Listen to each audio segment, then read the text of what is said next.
For today's little adventure, we're going to be reading The Wonderful Wizard of Oz, Chapter 17, How the Balloon Was Launched.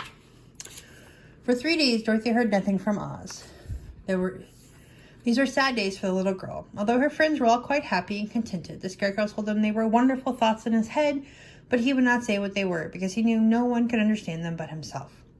When the Tin Woodman walked about, he felt his heart rattling around in his breast, and told Dorothy he had discovered it to be kinder and more tender heart than the one he had owned when he was made of flesh. The Lion declared he was afraid of nothing on earth and would gladly face an army of men or a dozen of the fierce Kallidas.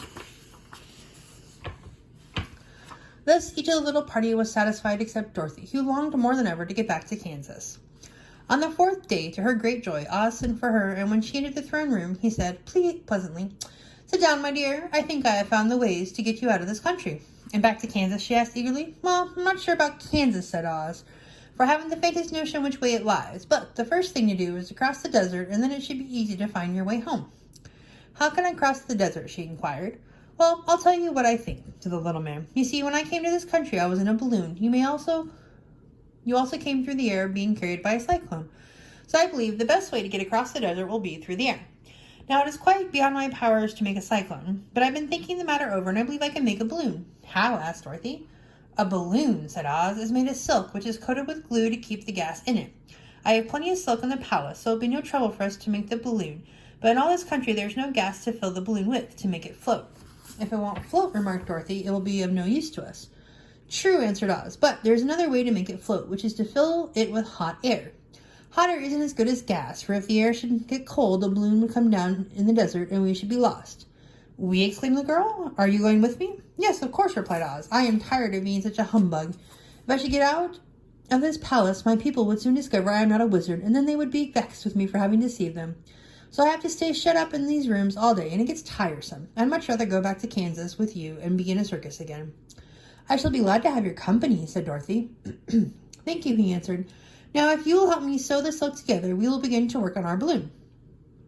So Dorothy took a needle and thread, and as fast as Oz cut the strips of silk into proper shape, the girls sewed them neatly together. First there was a strip of light green silk, then a strip of dark green, and then a strip of emerald green, for Oz had fancied to make the balloon in different shades of the color about them. It took 3 days to sew all the strips together, but when it was finished, they had a big bag of green silk more than 20 feet long. Then Oz painted it on the inside with a coat of thin glue to make it airtight, after which he announced that the balloon was ready. But we must have a basket to ride in," he said. So he sent the soldier with the green whiskers for a big clothes basket, which is fastened with many ropes to the bottom of the balloon. When it is all ready, Oz sent word to his people that he was going to make a visit to a great brother wizard who lived in the clouds. The news spread rapidly throughout the city, and everyone came to see the wonderful sight. Oz ordered the balloon carried out in front of the palace, and the people gazed upon it with much curiosity. The Tin Woodman had chopped a big pile of wood, and now he made a fire of it, and Oz held the bottom of the balloon over the fire so that the hot air that rose from it would be caught in the silken bag. Gradually the balloon swelled out and rose into the air until finally the basket just touched the ground. Then Oz got into the basket and said to all the people in a loud voice, "I am not now going to make a visit. While I am gone, the Scarecrow will rule over you. I command you to obey him as you would me." The balloon was by this time tugging hard at the rope that held it to the ground, for the air within it was hot, and this made it so much lighter in weight than the air without it pulled hard to rise into the sky. "Come, Dorothy," cried the wizard. "Hurry up, or the balloon will fly away."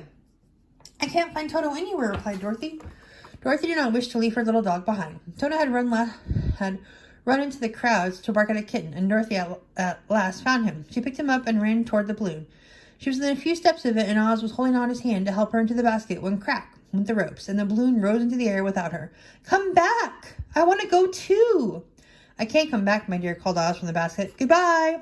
Goodbye!" everyone shouted, and all the eyes were turned upward to where the wizard was riding the basket, rising every moment farther and farther into the sky. And that was the last that any of them ever saw of Oz, the wonderful wizard, though he may have reached Omaha safely and be there now for all we know. But then people remembered him lovingly and said to one another, "Oz was always our friend. When he was here, he built for us this beautiful Emerald City, and now he is gone. He has left the wise Scarecrow to rule over us." Still, for many days they grieved over the loss of the wonderful wizard and would not be comforted.